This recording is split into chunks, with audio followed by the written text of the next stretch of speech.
Comment s'est passée cette 17e édition? C'était très intense, hein, mais c'était une super saison. Moi j'ai adoré, j'ai vraiment passé de super bons moments. Mais le mot, je pense que c'est vraiment intense. Avec toutes les nouveautés de cette année, plus de brigades, le fait de se déplacer tout le temps, on n'a même plus le petit confort qu'on pouvait avoir dans les studios à l'époque, donc intense. Tu les as connus, les conforts? Non, enfin je vois du coup, pour regarder à la télé, on a l'impression de les connaître, quoi, tellement, voilà, c'est des habitudes qu'on n'avait pas cette année, mais ça nous pousse encore plus dans nos retranchements, du coup c'est bien. Qu'est-ce qui était le plus déstabilisant? Je pense que le fait que les chefs, qu'il n'y ait plus les brigades, je pense que d'une certaine manière, en fait, ça nous pousse encore plus dans nos retranchements.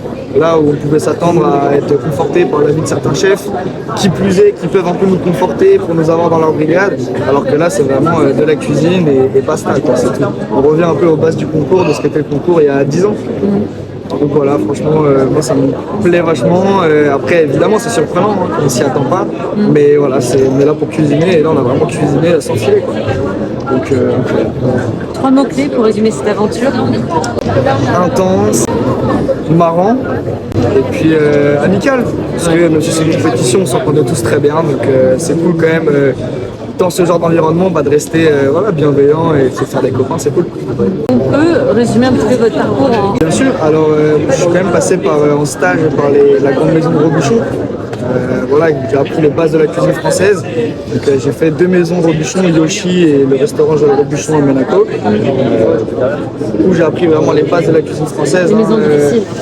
Sans dire difficile Exigeante. et très exigeante, sans dire difficile mais très exigeante, où voilà, on apprend vraiment la base de la cuisine française, pas moderne, quoi, traditionnelle. Donc très content d'être passé par ce type de formation.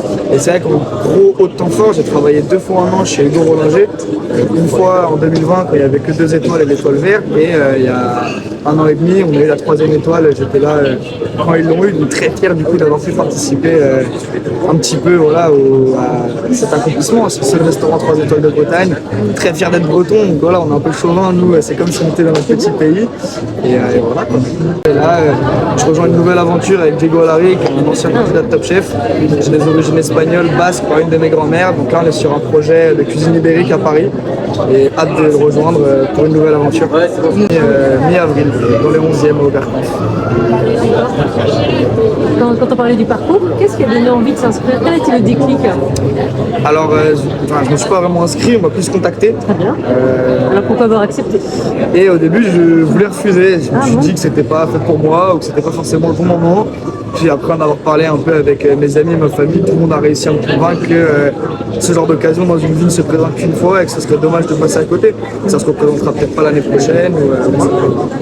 Vous confirmez, c'est une opportunité? C'est une très belle opportunité et qui après coup, voilà, je ne regrette absolument pas de l'avoir saisie. La dernière question est libre.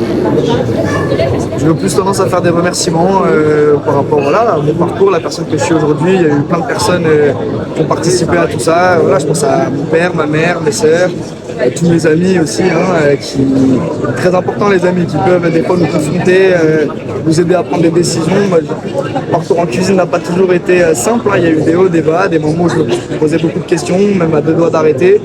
Et puis voilà, il y a un ami en particulier qui m'a convaincu de continuer parce que, voilà, comme il le dit, t'as de l'or entre les mains. Donc, Axel, il s'appelle. Voilà.